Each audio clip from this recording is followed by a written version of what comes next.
chante le Seigneur est en train de déployer des choses pour toi. Remercie-le car il est en train de faire. Il est en train de te ramener déjà de gloire en gloire. Alors que la Bible déclare, je veux que tu prospères comme prospère l'état de ton âme. N'attends pas de voir la chose physiquement, mais espère d'abord dans ton homme intérieur. Prospère d'abord dans ton homme intérieur. Vois les grandes choses, vois la grandeur de Dieu déjà dans ta vie. Les choses qu'il va faire dans ta vie. Et ensuite tu verras se manifester. Oh, bien-aimé. Remercie ton Créateur pour ce qu'il vient de faire ce matin. Pour la gloire qu'il nous fait. Pour l'honneur qu'il nous fait d'être présent dans sa présence. Alors qu'il nous honore de sa présence. Élève la voix et remercie le Seigneur.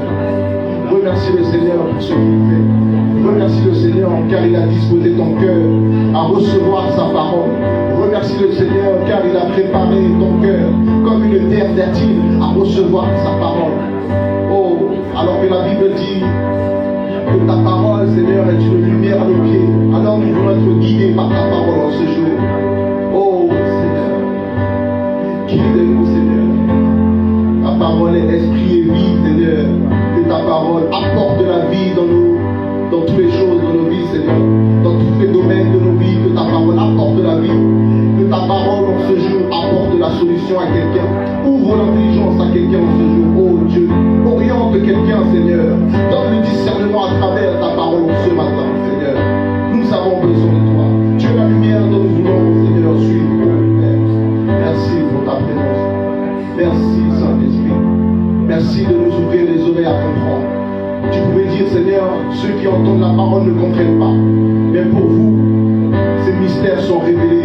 Merci, Seigneur, pour la révélation des mystères. Merci, Saint-Esprit. Merci de disposer nos cœurs. Merci, Saint-Esprit. Alléluia. Est-ce que nous pouvons acclamer le Seigneur pour ses bienfaits? Alléluia. Laisse la parole à l'âme de Dieu. Alléluia. Il est bon chaque fois lorsque nous nous approchons devant la maison de Dieu. Dieu nous fait bien. Alléluia. Je crois, vous voyez, on a fait un bon travail aujourd'hui. Nous allons parler de la même dimension. Nous allons parler d'un thème similaire. Prendre possession. Alléluia. On avait dit vendredi de prendre possession du territoire. Aujourd'hui, nous parlons de prendre possession. Alléluia. Notre thème de base, le texte de base se trouve dans Deutéronome 7, le verset 1 à 6. Prends possession. On dit, lorsque l'Éternel ton Dieu t'aura fait entrer dans le pays dont il va prendre possession et qu'il chassera devant toi beaucoup de nations, les Hétiens, les Gergésiens, les Amoréens, les Cananéens, les Phérésiens, les Héviens et les Jébusiens, 7 nations plus nombreuses et plus puissantes que toi, lorsque l'Éternel ton Dieu te l'aura livré et que tu leur auras bâti, tu leur dévoueras par interdit. Tu traiteras point d'alliance avec elles et tu ne leur feras point grâce. Tu ne contracteras point de mariage avec ce peuple, tu ne donneras point tes filles et leurs fils et tu leur prendras point leurs filles pour tes fils, car ils détourneront de moi tes fils qui serviront d'autres dieux.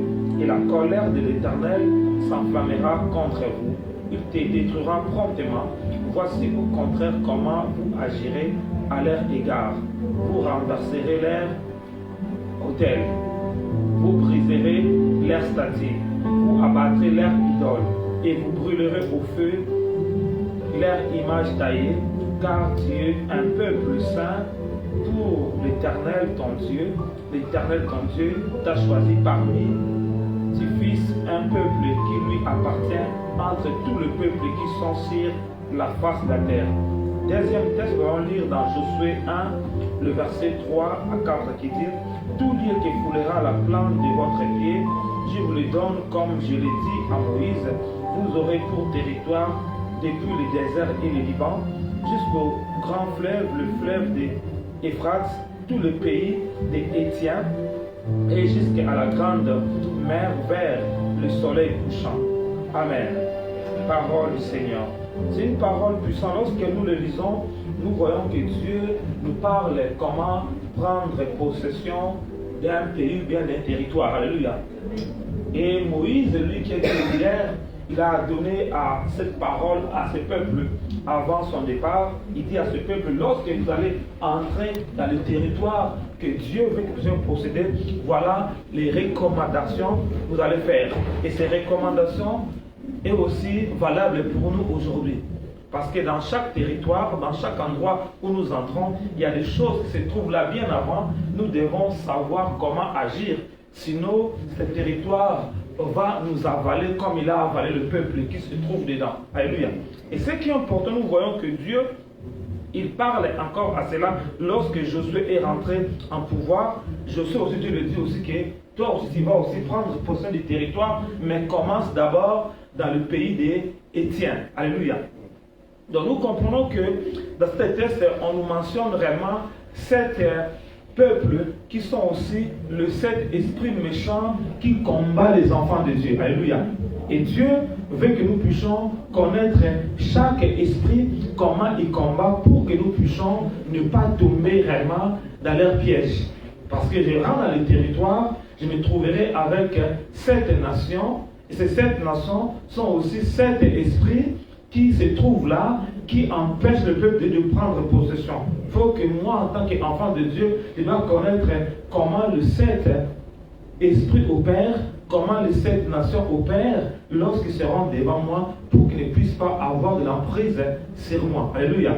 Donc Dieu nous interpelle qu'il y avait les Étiens qui était le premier peuple qui se trouvait dans ce territoire. Et Dieu dit aussi à Moïse, à Josué, lorsque tu vas rentrer, de ne pas encore s'occuper de 6 peuples-là, mais commence d'abord avec le pays des Étiens. Alléluia.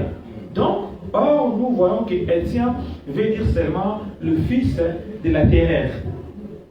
Étien veut dire le fils de la terreur, parce que Étien est l'enfant de Seth. Alléluia.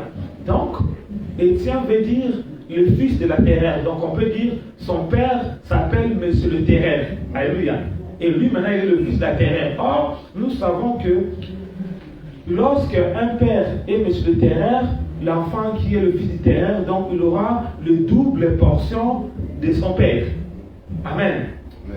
Parce qu'on dit que l'enfant sera plus fort que réellement la personne qu'il a engendrée. Alléluia.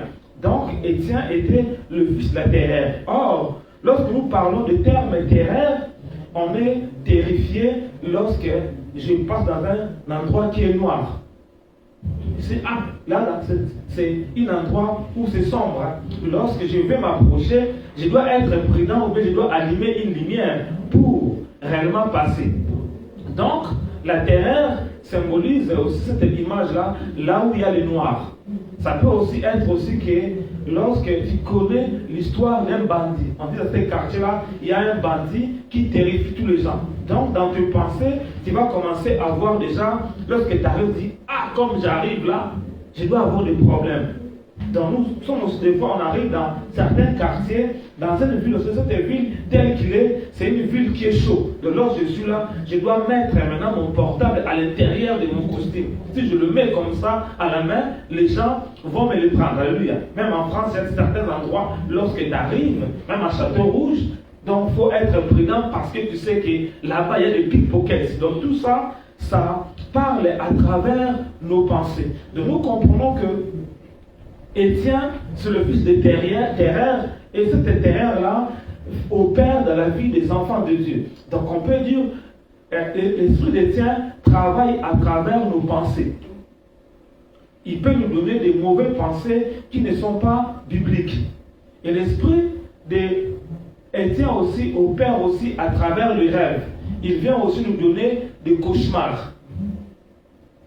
Alléluia. Dans l'esprit d'Étienne, lui, il travaille dans cette dimension-là. Il vient te donner la peur, il vient te terrifier. C'est comme un terroriste spirituel. Donc, lorsque tu dors la nuit, l'esprit d'Étienne vient la nuit pour te terroriser. Donc, on voit déjà le fait qu'il vient te terroriser à travers les rêves. Or, c'est à travers aussi les rêves que Dieu nous parle.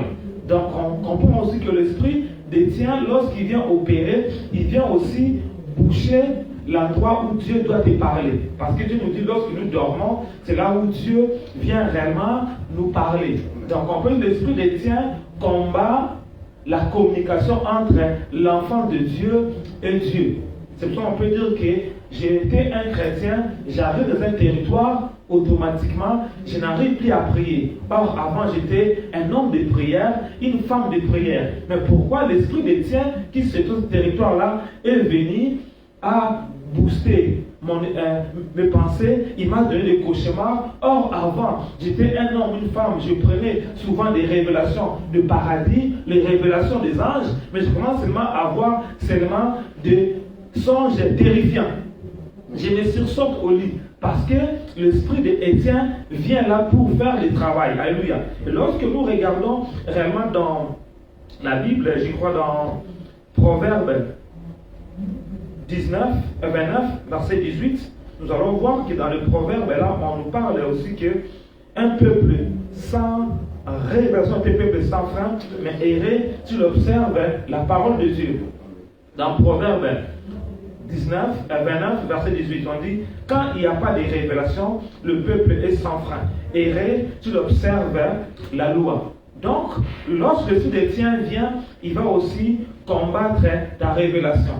Il va empêcher que tu puisses avoir la révélation. Parce que la révélation, c'est le langage de Dieu. C'est la manière dont Dieu peut te parler pour savoir ce qui va t'arriver demain ou après-demain, pour que tu puisses prendre tes précautions de changer le chemin pour demeurer dans le plan de Dieu. Donc la révélation va te permettre réellement de changer le mode de la prière, de changer la manière d'agir.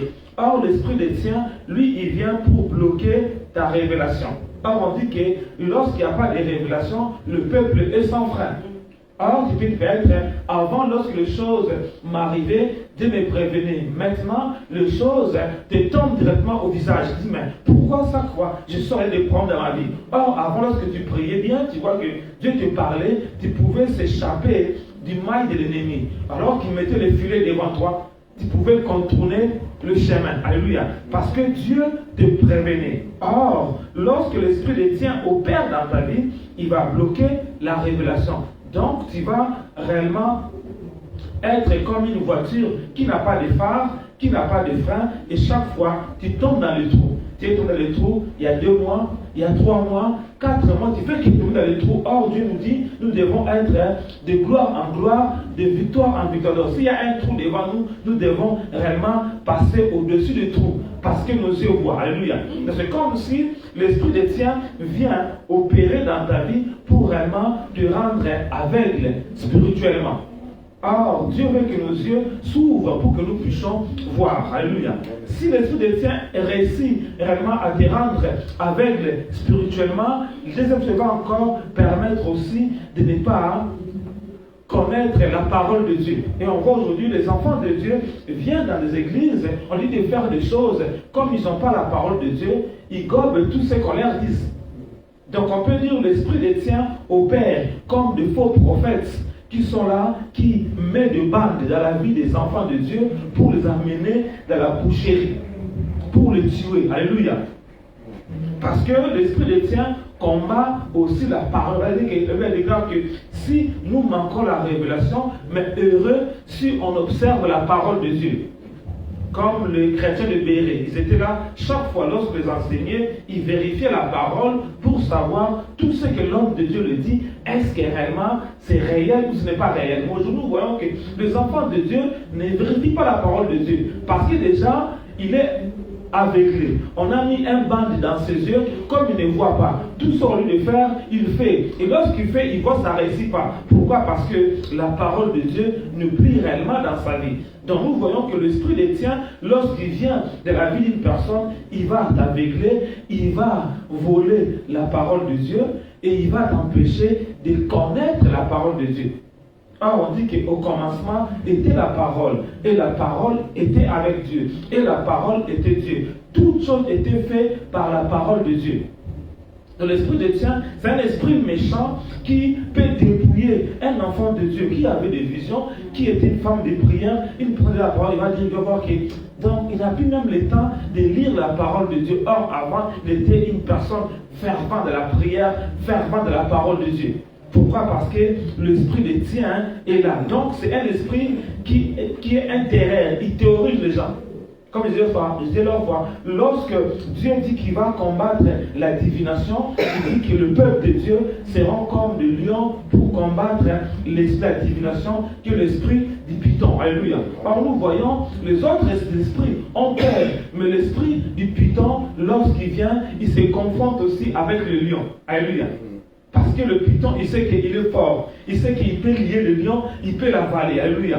Donc, nous voyons que l'esprit des faux prophètes, les esprits des gens qui opèrent avec les esprits de python, ils sont ces personnes-là qui se sont infiltrés beaucoup dans les églises avec leurs mauvaises pratiques pour que les gens ne demeurent plus dans la foi. Or, nous savons que Jésus, il déclarait seulement la parole de Dieu, les gens étaient guéris. Alléluia.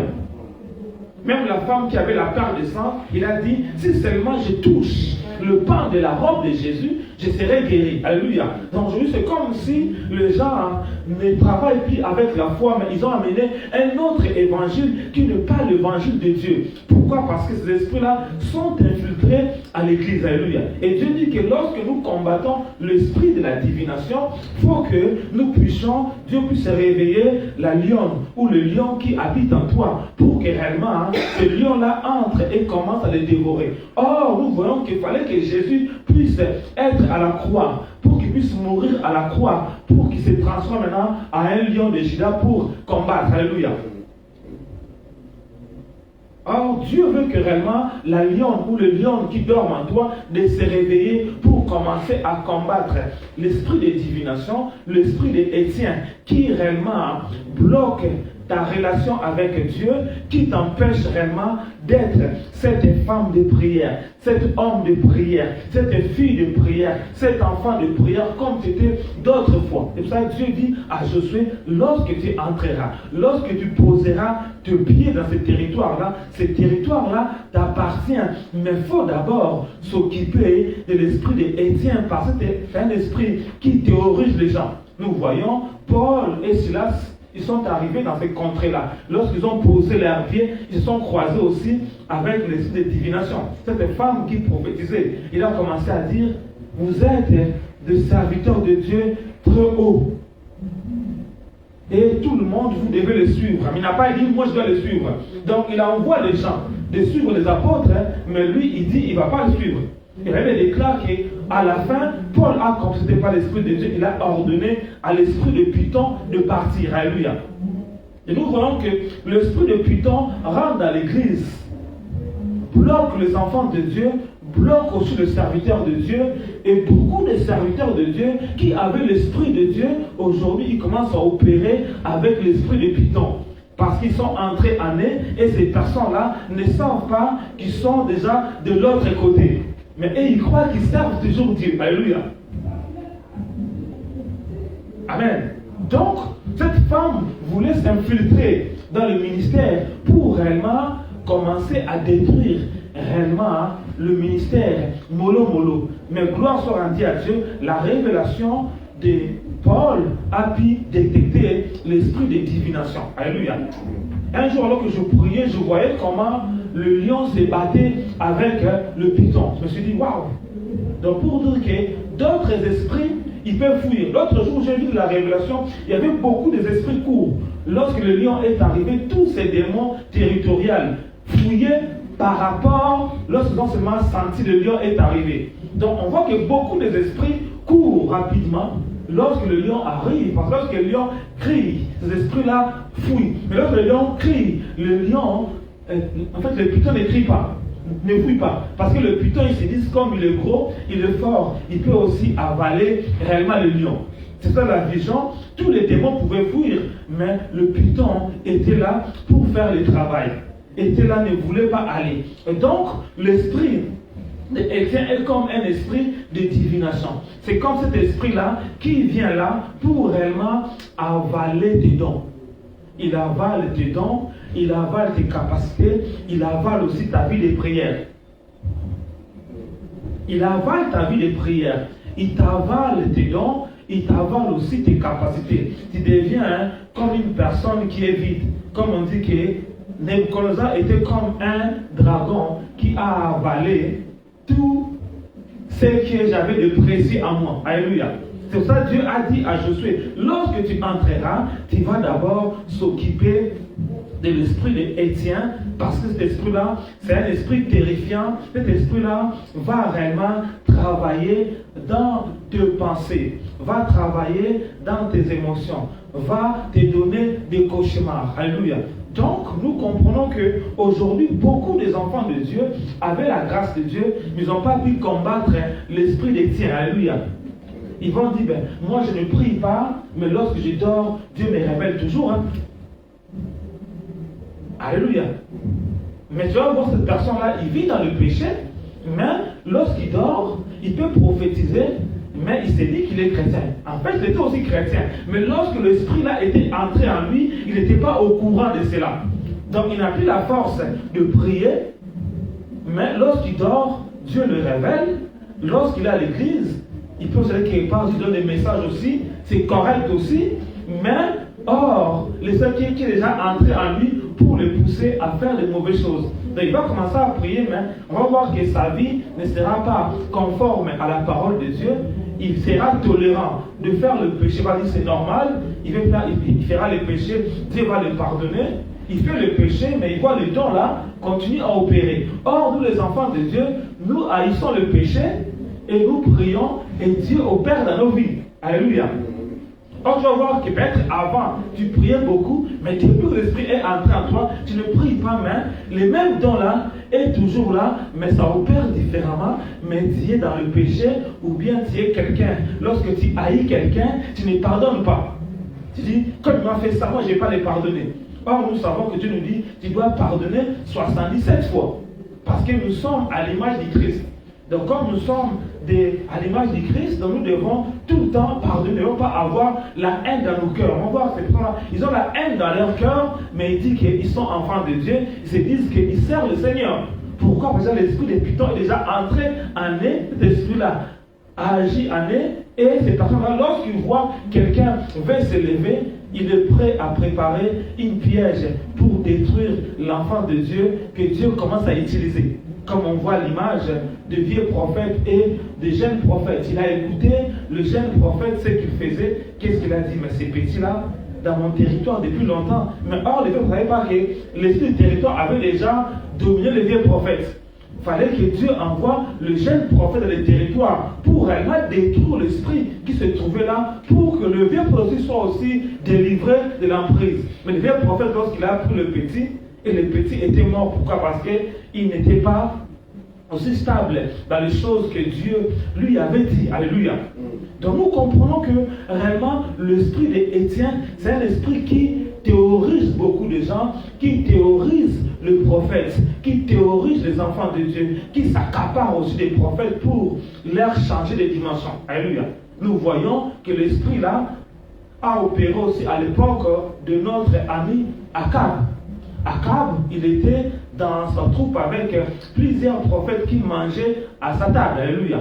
Et il avait déclaré que lorsque le roi Josaphat est venu, à côté de lui, il a dit, nous devons attaquer notre ennemi. Il dit, ben, on va construire les prophètes. Tous les prophètes commençaient à dire, va, tu auras du succès. Va, tu auras du succès. Cet homme était content. Du coup, Josaphat dit, mais non, mais comment tous les prophètes, c'est comme si d'un commun accord, il dit des bonnes choses pour toi. Est-ce qu'il n'y a pas un autre prophète à côté qu'on peut consulter? Dit, mais je connais un homme là, Michel, mais il me donne toujours des mauvais messages.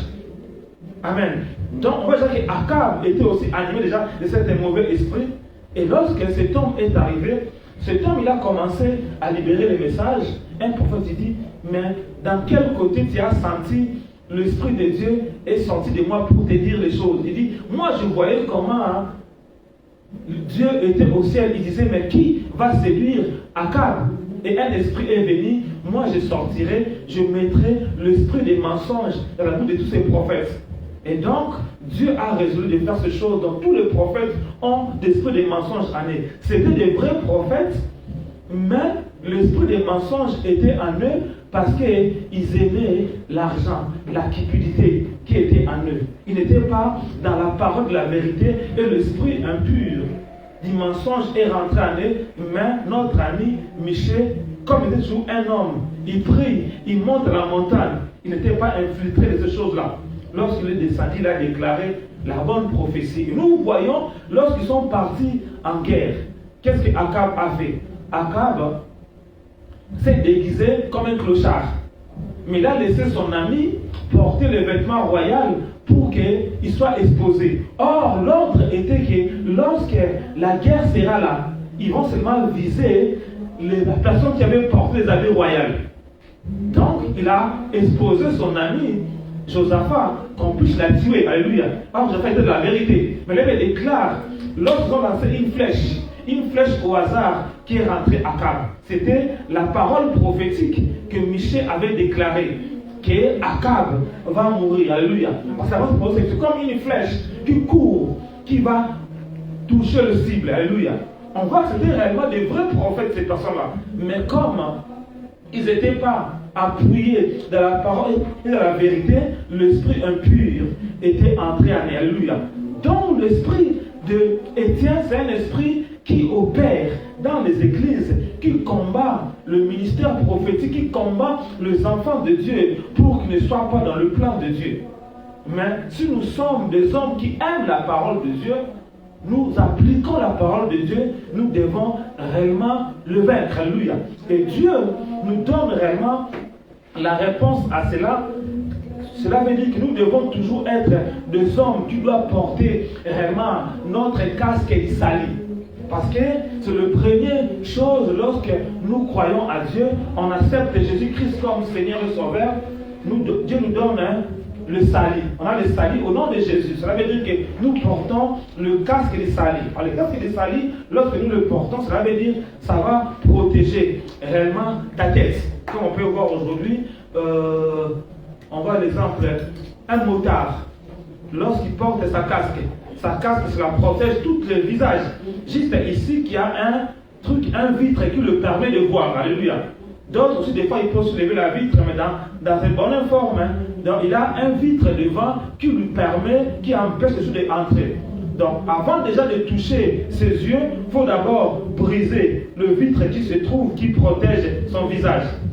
Avant aussi de toucher sa tête, il faut déjà casser toutes ces choses-là. Or, Dieu dit que nous devons ramener nos pensées captives à l'obéissance du Christ. Alléluia. Donc, nous voyons aussi que l'esprit là peut aussi rendre les enfants de Dieu fous ou folles. Parce que quelqu'un qu'on tape à la tête, il va commencer à dérégler. Il ne va plus réfléchir bien.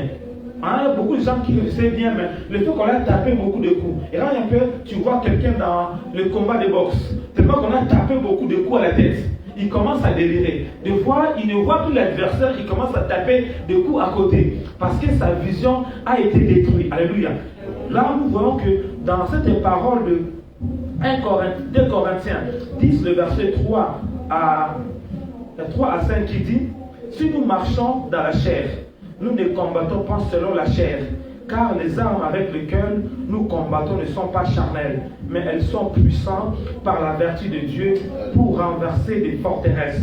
Nous renversons les raisonnements et tout hauteur qui s'élève contre la connaissance de Dieu, et nous amenons toute pensée captive à l'obéissance de Christ. Alléluia. Donc, lorsque je porte le casque d'Isaïe, le casque d'Isaïe me protège, que le diable ne puisse pas toucher mes pensées, ne puisse pas toucher mes émotions, ne puisse pas me donner de cauchemars, parce que ce casque-là me protège. Donc automatiquement, je suis en communication. On peut voir aussi les gens qui partent qui montent dans la Mars. Lorsqu'ils montent dans les planètes, ils ont des casques comme ça. Il est là, mais automatiquement, ils parlent avec les gens qui se trouvent dans leur base. Alléluia. Parce que le casque-là est équipé de toutes les communications qui lui permettent réellement de se communiquer avec le monde qu'ils ont envoyé pour explorer une autre planète. Alléluia. Donc nous aussi, nous sommes des personnes que Dieu nous a envoyées sur la terre pour explorer la terre, pour faire le travail. Nous devons avoir des casques pour que nous puissions être tout le temps en connexion avec le ciel. Et le Dieu qui va venir, qu'est-ce qu'il va faire? Il va briser les casques d'Isaïe. Et beaucoup de gens aujourd'hui, ils ont perdu leur salut. Alléluia. Ils ont perdu parce qu'ils n'ont pas su combattre contre l'esprit Étienne, cet esprit qui théorise les gens. C'est comme un théoriste spirituel. Il peut rentrer dans ta maison parce que c'est un cascadeur. Lui n'a pas peur que tu sois chrétien ou serviteur ou bishop full ou pasteur un tel. Non, lui, son problème, il est en mission. C'est comme des missionnaires. Le diable les envoie pour faire une mission dans une famille, dans une église, pour détruire. Donc l'esprit Étienne, c'est un missionnaire du monde des ténèbres qui vient pour combattre les serviteurs de Dieu et si possible transformer un serviteur de Dieu en un brigand. Il est content. Et comme il va devenir un brigand, maintenant c'est lui qui va commencer à égorger les enfants de Dieu pour l'amener à la boucherie, mais lui-même il ne va pas se rendre compte que l'ennemi est déjà entré dans sa vie. Même lorsqu'on le conseille, ça c'est mauvais, il ne va pas écouter, il devient comme un Dieu. On dit, mais ça c'est mauvais. Non, non, non. Dieu avait dit comme ça. Or, la Bible nous fait voir que c'est pas vraiment ça, mais lui dit que c'est Dieu qui lui a parlé. Pourquoi? Parce que l'esprit Étienne s'est emparé réellement de lui. Aujourd'hui, il y a beaucoup des enfants de Dieu, beaucoup de serviteurs qui sont emparés de l'esprit Étienne. Pourquoi? Parce qu'ils n'ont pas su le combattre, parce que leur casque de salut a été brisé et l'esprit là a pris possession d'eux. Alléluia. Mais si nous demeurons comme des lions et comme des lions, il ne pourra pas nous avoir. Ça veut dire que lorsque la divination viendra contre vous, il faut que tu sois réveillé, il faut que je réveille le lion qui dort en toi, pour que tu te lances au combat jusqu'à ce que tu vas dévorer l'ennemi. Alléluia. Donc lorsque nous voulons combattre l'esprit d'Étienne, nous devons être comme des lions. Comme des lions. Parce qu'un lion ou un lion n'a pas pitié lorsque l'ennemi vient la combattre. Alléluia. Il n'a pas de sentiments. Lorsqu'un lion est déjà blessé, il ne va pas le laisser. Jusqu'à ce qu'il va détruire l'esprit qu'il a blessé. Alléluia. Donc nous comprenons que l'esprit d'Étienne là, c'est un esprit dont nous devons s'en changer premièrement. Lorsqu'on s'en charge premièrement, nous devons aussi récupérer notre casque de salut pour les remettre en place, pour que tous les atouts, toutes les capacités qu'on avait auparavant, que nous puissions opérer. Alléluia. Donc aujourd'hui, nous voulons seulement parler de ce premier esprit. Et nous voyons que dans ces textes-là, Dieu nous parle aussi que la recommandation que nous devons faire par rapport à ce sept esprits méchants. De lorsque je combats un esprit, je dois faire le même protocole avec chaque esprit. Alléluia. Et il dit que lorsque nous allons entrer là-bas, nous allons d'abord combattre les 7 nations qui sont puissantes. On a parlé d'Étienne, qui est le premier esprit. On dit, nous ne devons pas faire alliance avec eux. Lorsqu'on fait alliance avec eux, comme eux ils sont mauvais, qu'est-ce qu'ils vont faire? Ils vont nous infecter, comme on avait dit au veillé. Lorsqu'on met réellement un mangue pourri avec un mangue qui est bien, la mangue qui est pourrie va infecter la mangue qui est bon. Alléluia. Donc tu es bon, je suis aussi bon. Donc je ne dois pas m'allier avec les Étiens, ni les Éthiopiens, ainsi de suite, mais allier réellement à ces personnes-là, réellement, la sémence qui se trouve en eux, cette sémence-là va entrer à moi, va me détruire.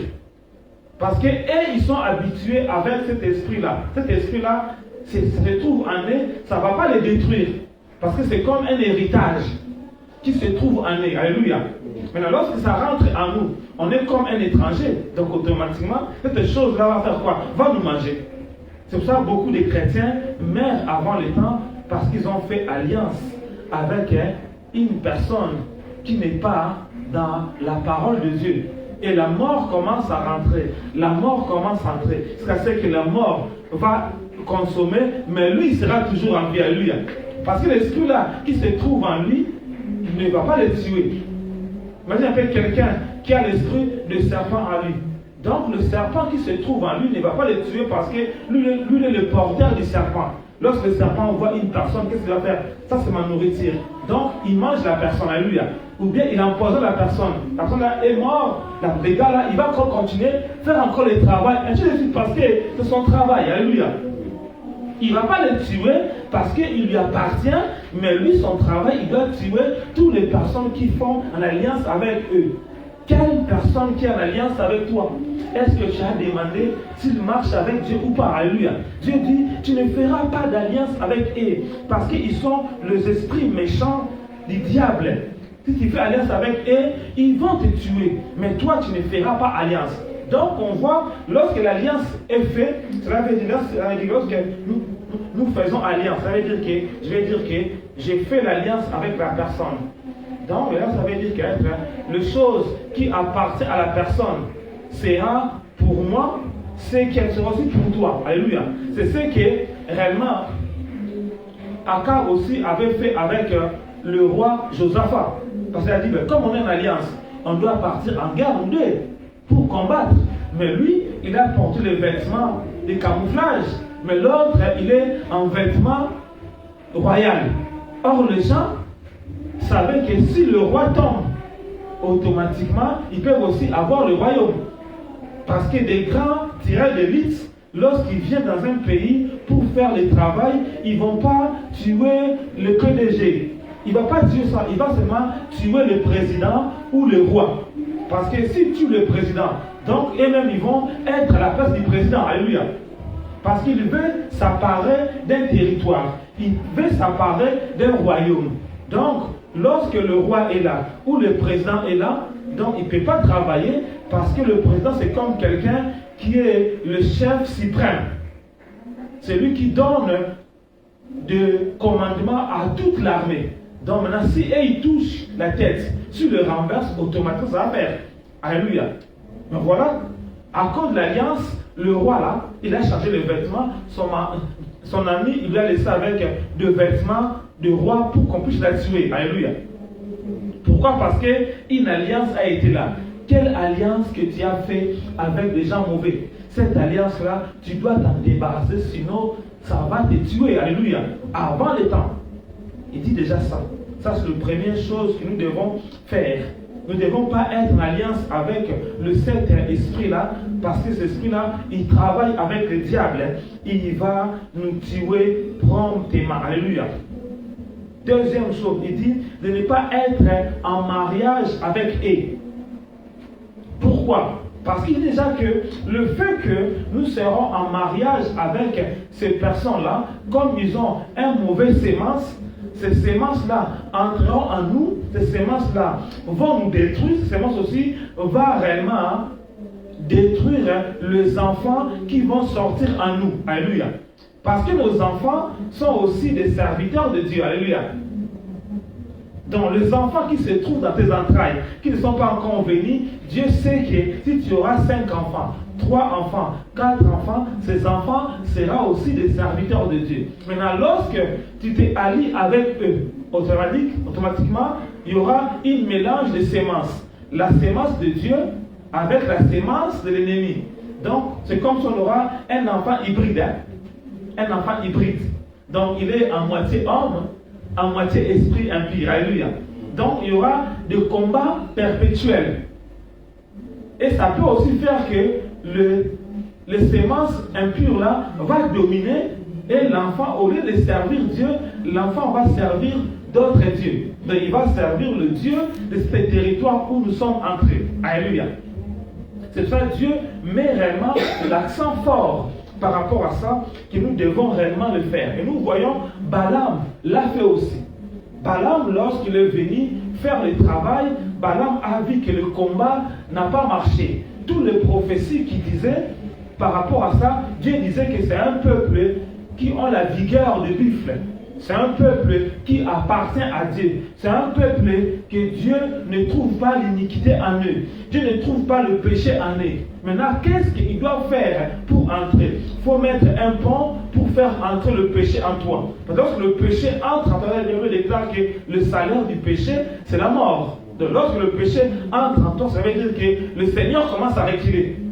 Lorsque tu demandes pardon, le Seigneur reste. Si tu demandes pardon, le Seigneur commence à reculer. C'est là où le diable profitera pour entrer, pour frapper. Parce qu'il déclare, le salaire du péché, c'est la mort. Donc le péché ouvre la porte à l'esprit de mort d'entrer en toi pour te tuer petit à petit. Tu peux le remarquer, lorsque tu pêches, tu perds un peu l'intelligence.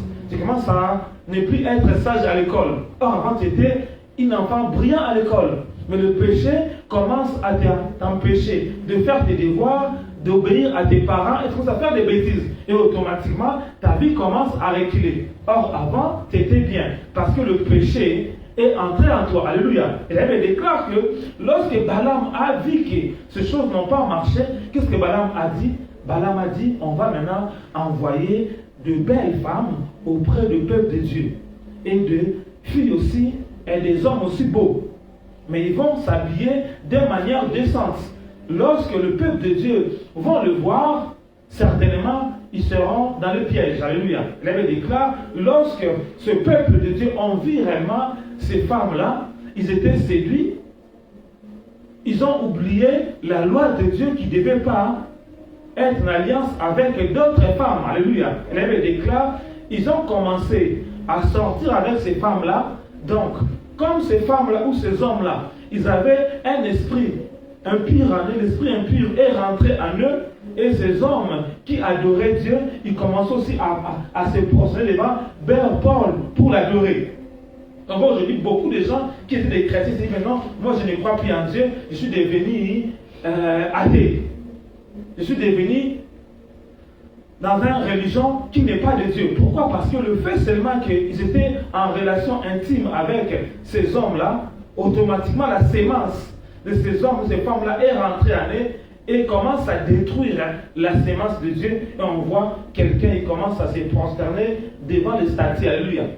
Or, c'est lui qui était la personne qui disait à tout le monde, c'est mauvais d'être idolâtre. Un pasteur disait que non, c'est mauvais, mais il commence à faire ces choses-là. Pourquoi? Parce que le péché est rentré en lui. Alléluia. Parce qu'il n'a pas respecté le protocole de Dieu, alors que lui qui disait aux gens, ça c'est mauvais, il commence maintenant à les faire. On dit, ah, mais pasteur, mais c'est quoi? Non, fils, c'est pas grave. Moi je connais Dieu. Ah, tu connais Dieu? Le péché, c'est toujours péché. On n'est pas amis avec Dieu. Alléluia. Mais pourquoi? Parce que le fait qu'il a mangé de mauvaises choses, il commence à tolérer certains péchés. Et lorsque les gens lui disent c'est mauvais, il dit non, non, non, c'est pas grave, je vais me repentir, Dieu va me comprendre. Non, Dieu ne va pas te comprendre. Tout ça va être traité de même manière. Le péché, ce n'est que le péché. Ce n'est pas parce que tu es pasteur, apôtre, non. Lorsque tu commets le péché, le Seigneur va les regarder. Alléluia. David a commis le péché, le Seigneur l'a regardé. Le Seigneur a frappé. Alléluia. Donc nous comprenons que Dieu dit, tu ne contracteras pas d'alliance. Tu ne vas pas épouser ces hommes ou ces femmes. Parce que lorsque tu le feras, réellement, mes enfants que moi je te donnerai, qui sera la génération future, qui va parler de moi, ils seront une génération corrompue. Amen. Une génération qui ne vont plus servir Dieu, mais qui vont commencer à servir d'autres dieux. Donc, c'est parce que c'est à l'époque aussi de notre ami Salomon. Salomon, avec la sagesse qu'il avait, il connaissait ces lois-là, mais Salomon, lorsqu'il y avait une guerre, qu'est-ce que lui faisait? Il dit, bon, lorsqu'il a une guerre avec l'Égypte, il dit, bon, on ne va plus combattre. Il porte son costard. Il amène ses chars, il part chez Pharaon, il dit, bon, moi je vais épouser ta cadette là. Et on lui donne la fille de Pharaon comme femme, alléluia. Et comme ça devient dans le lien marital, dans le combat est fini. Dans la fille du Pharaon aussi amène ce petit Dieu dans la maison de Salomon. Il voit le combat avec les Étiens. Il dit non, on ne va pas combattre. Lui, il va seulement épouser. Au lieu de combattre, Salomon, il faisait quoi? Il épousait toutes les nations qui le combattaient. Alléluia. Il épouse là-bas, il est devenu avec beaucoup de femmes. Et toutes ces femmes ont amené leur Dieu. Ils ont commencé aussi à adorer leur Dieu. Salomon aussi a dit, bon, lorsqu'il a commis mal de péché, lui aussi il a commencé aussi à adorer le Dieu de ces femmes-là. Alléluia. C'est là où il déclare, Achija le prophète s'est apparu devant Salomon pour dire que toi tu as fait des choses abominables. Il prend un costume qu'il avait, un manteau neuf, il les déchire en 12 morceaux. Il donne à Salomon 2 morceaux. Il dit, tu auras ces 2 morceaux seulement à cause de l'alliance de ton père, David. Sinon, il devait tout arracher. Ces fils-là, il va chez Jéroboam pour donner, il dit, comme toi tu es comme ça, je te donne le Dieu royaume pour diriger. Alléluia. Pourquoi? Parce que Salomon, au lieu de combattre les esprits, lui, il faisait que les mariages. Et beaucoup de gens aujourd'hui, au lieu de combattre les esprits, lui, il veut d'abord se marier. Il dit, moi, mon objectif, seulement, je vais à l'église, mais est-ce que le pasteur va d'abord enseigner sur le mariage? Tu n'es pas encore délivré. Alléluia. Il faut d'abord s'occuper de la délivrance. Parce que tu vas rentrer là-bas, est-ce que tu vas réussir? Amen, amen. Non, je vois l'église, on ne parle pas du mariage, on parle que seulement chasser les esprits, faire ça, faire ça. Mais d'abord, il faut d'abord combattre les esprits qui te combattent avant de rentrer dans ce territoire-là. Sinon, tu vas aller et tu vas encore t'en sortir. Alléluia. Voilà Salomon, lui, il n'aimait pas les délivrances. Tout le service qu'il avait, Salomon, lui seulement champion dans les mariages. Or, Dieu a dit qu'il a créé une femme pour un homme. Mais Salomon dit, Dieu a créé plusieurs femmes pour un homme. Comme on a dit, Dieu, cet homme saisiront un homme par le pas de son vêtement. Ils diront, Dieu est avec toi, nous te suivons, nous voulons seulement porter ton nom. Alléluia. Et beaucoup de gens me disent comme ça, comme il y a beaucoup de femmes sur la terre, il y a peu des hommes, donc nous les hommes, nous devons avoir 5 femmes, 7 femmes. Alléluia. Parce qu'ils sont comme si on les aide. Et des fois, ils ont aussi des propos, et ils disent, mais non, mais le roi était comme ça. Mais Salomon l'a fait. Mais qu'est-ce que Salomon a pu réussir comme salaire? Alléluia. Mais est-ce que Ève, Dieu avait créé 3 Èves? Oui, seulement une seule Ève lorsque Dieu a créé. Il a créé Adam, il n'a pas fait sortir 3 Èves, juste un seul Ève. Alléluia. Mais d'où sort tout ça? Parce que l'ennemi qui amène ce mauvais enseignement à l'église. Alléluia. Et Dieu nous fait comprendre que Salomon n'aimait pas la délivrance. Salomon, lui, aimait seulement les femmes. Et cela a amené toutes ces choses. Alléluia. Donc Dieu nous interpelle que tu ne prendras pas réellement ces hommes ou ces femmes-là, sinon tes enfants vont servir d'autres dieux. Alléluia. Selon l'historique, nous comprenons que on dit aussi que Salomon avait fait un enfant avec la reine de Saba. Alléluia. Et cela poussait Salomon de dire, non, il faut que cet enfant-là puisse être le roi au trône. Alléluia. Or, dans le trône, on doit seulement avoir un pur sang. Donc, il faut qu'il soit du sang royal. Et donc, tous les gens étaient dit, non, non, Salomon, c'est pas comme ça. Toi, tu sais, le loi, tu connais. Tout ça parce que l'esprit impur, lorsque ça rentre dans une personne, cette personne-là va maintenant commencer à vouloir même changer les lois divines. Alléluia.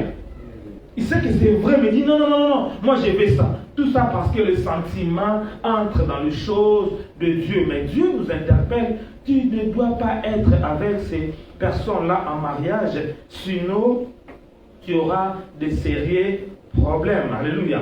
Il dit encore, ils te détourneront pour servir d'autres dieux. Donc, lorsqu'il n'y aura pas de mariage, s'ils rentrent en mariage avec ces gens-là, les enfants vont servir d'autres dieux. Alléluia. Dans ce livre, nous voyons que beaucoup des enfants servent d'autres dieux parce que nous avons fait des mariages qui n'étaient pas conformes à la parole de Dieu. Alléluia.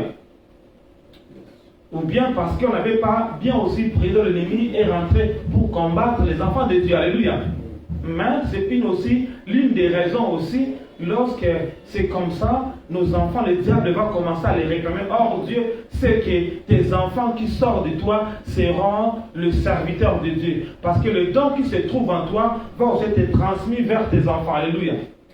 Et aussi, leur don devient aussi vers les enfants aussi qui sont avec eux. C'est ça qu'on peut voir dans un combat, lorsqu'on détruit un mauvais royaume, on doit même tuer tous ses enfants. Parce qu'il sait, même s'il laisse un enfant de 1 année, lorsqu'il va grandir, il a la même sémence de ses ancêtres, ils vont faire encore des dégâts. Alléluia.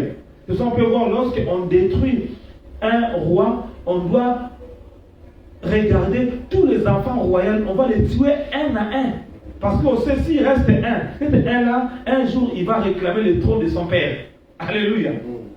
Lorsqu'on tue un démon, on doit tuer les démons avec tous ces enfants-là. Sinon, le péché, lorsqu'il va grandir, il aura les mémoires qu'un tel m'avait détruit. Il va se venger. Amen. Donc, nous comprenons que Dieu nous interpelle réellement. Nous devons être prudents par rapport à cela. Parce que nous voulons prendre possession du territoire. Il dit, mais vous allez détruire le statut. Il dit, vous détruirez réellement leur autel. Alléluia. Parce que l'autel, c'est là où ils ont mis des choses qui représentent. Dans l'autel, on peut parler, bon, on met ses vêtements, on met ces choses. Les gens qui se trouvent sur ce territoire, ils ne doivent pas faire ça. Alléluia. C'est pour ça qu'on peut dire que Balaam était un expert des autels.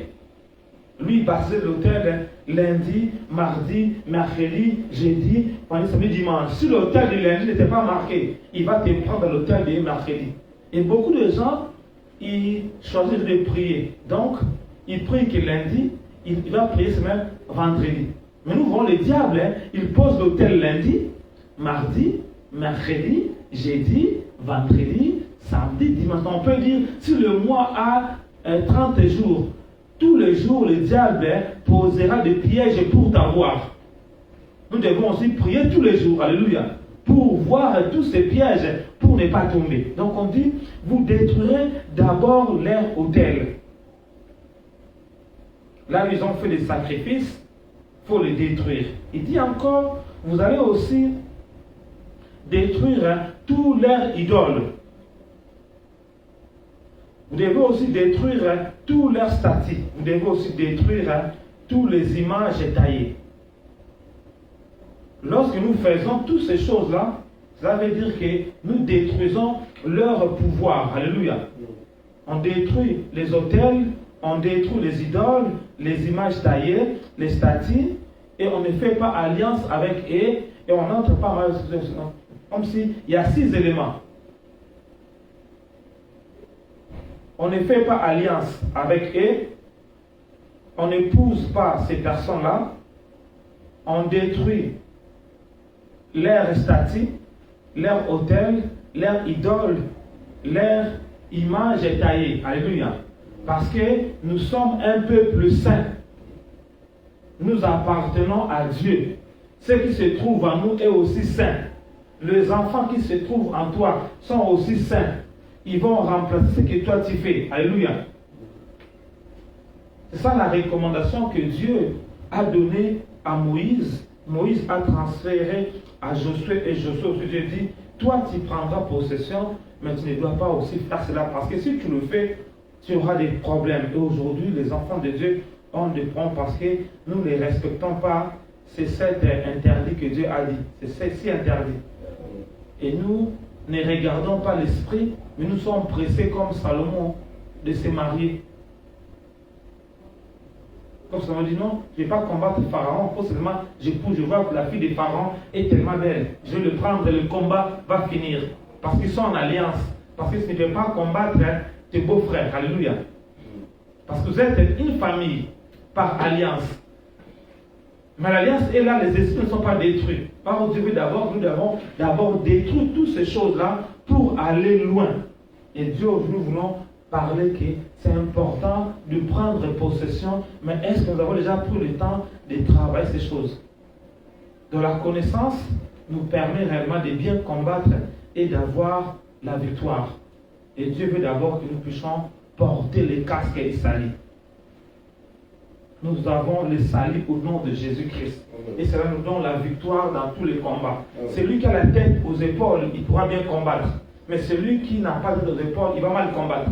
Parce que tout ça va d'abord être dans la tête. Alléluia. Si ta tête, tu réfléchis bien, tu pourras aussi savoir si tu vas taper ou à gauche ou à droite. Alléluia.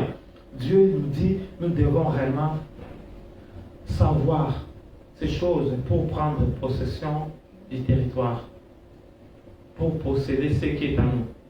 C'est vrai, la bénédiction est à nous, mais nous devons savoir le prendre et le garder. Parce qu'on risquera de prendre et de le garder. Amen. On va se mettre debout pour prier, pour dire à Dieu merci.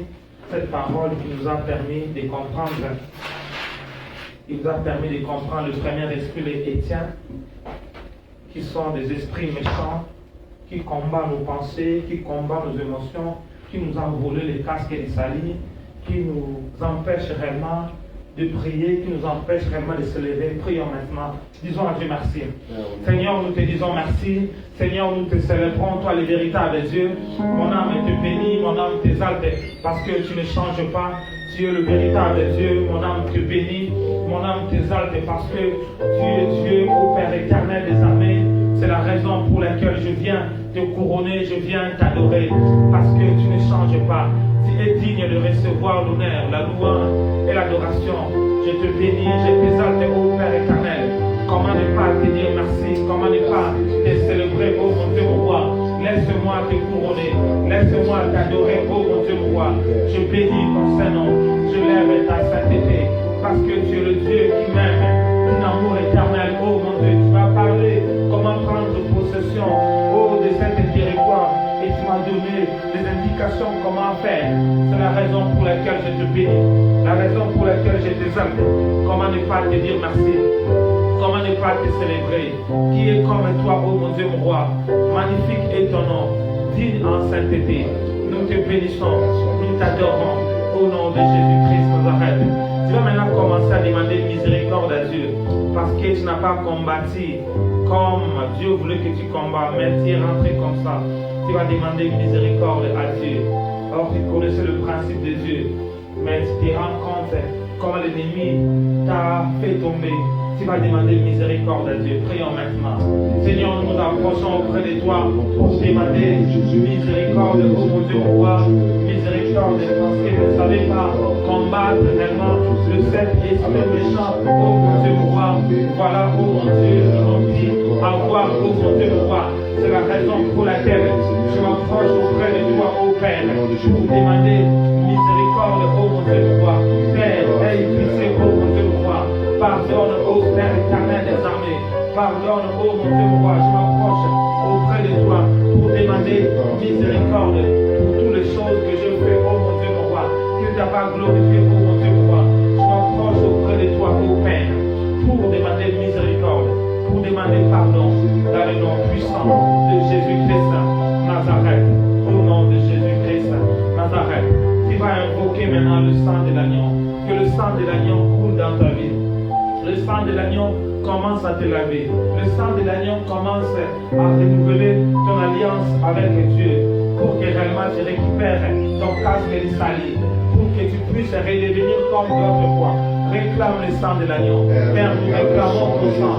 Que ton sang commence à couler dans nos vies. Que ton sang commence à couler dans nos vies. Que ton sang commence à couler dans nos vies.